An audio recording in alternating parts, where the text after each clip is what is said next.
గడిచిన 2 వారాలుగా వార్తల్లో హంగామా చేస్తున్నాడు నటుడు మంచు మనోజ్. రాష్ట్ర వ్యాప్తంగా పాపులర్ అయ్యాడు.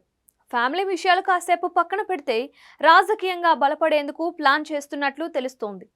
నాన్నతో విభేదాల కారణంగా సొంతంగా బలపడాలని చూస్తున్నాడంట.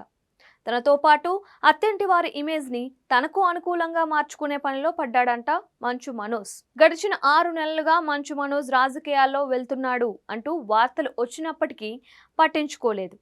సోమవారం ఆళ్లగడ్డలో శోభా నాగిరెడ్డి జయంతి వేడుకలు కావడంతో 1000 కార్లతో ఆళ్లగడ్డకు వెళ్లేందుకు స్కెచ్ వేశాడు. భూమా ఘాట్లో వారికి నివాళులు అర్పించడమే కాదు, రాజకీయాల్లో ఎంట్రీపై అక్కడి నుంచే ఓ ప్రకటన చేయబోతున్నాడంట. శోభా నాగిరెడ్డి జయంతి ఉత్సవాల నేపథ్యంలో ఉమ్మడి కర్నూలు జిల్లా నుంచి భారీగా నేతలు, అభిమానులు తరలిరానున్నారు. ఈ నేపథ్యంలో రాజకీయాలపై ప్రకటన చేస్తే బాగుంటుందని ఆలోచన చేస్తున్నాడంట. ఇంతకీ మంచు మనోజ్ మౌనిక చూపు ఎటువైపు ఉంది? టీడీపీ, బీజేపీ, జనసేన, వైసీపీ ఎటువైపు అన్నది ఇప్పుడు ఆసక్తికరంగా మారింది. మౌనిక అక్క అఖిలప్రియ ఎలాగూ టీడీపీలో ఉన్నారు. మనోజ్ అన్న విష్ణు జగన్తో సన్నిహిత సంబంధాలు ఉన్నాయి. బీజేపీతో మోహన్ బాబు టచ్లో ఉన్నారు. ఇకపోతే జనసేన ఒక్కటి మాత్రమే మిగిలింది.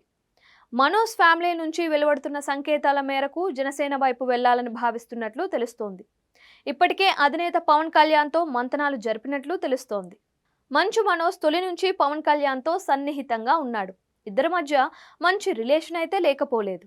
ఈ లెక్కను చూస్తే మనోజ్ దంపతులు భూమా ఘాట్ నుంచి రాజకీయ ప్రకటన చేయవచ్చని అంటున్నారు.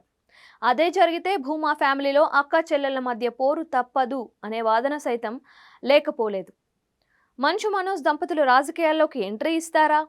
రాజకీయంగా ఏం చేయబోతున్నారు అనేది ఇప్పుడు సినీ రాజకీయ వర్గాల్లో ఆసక్తికరంగా మారింది.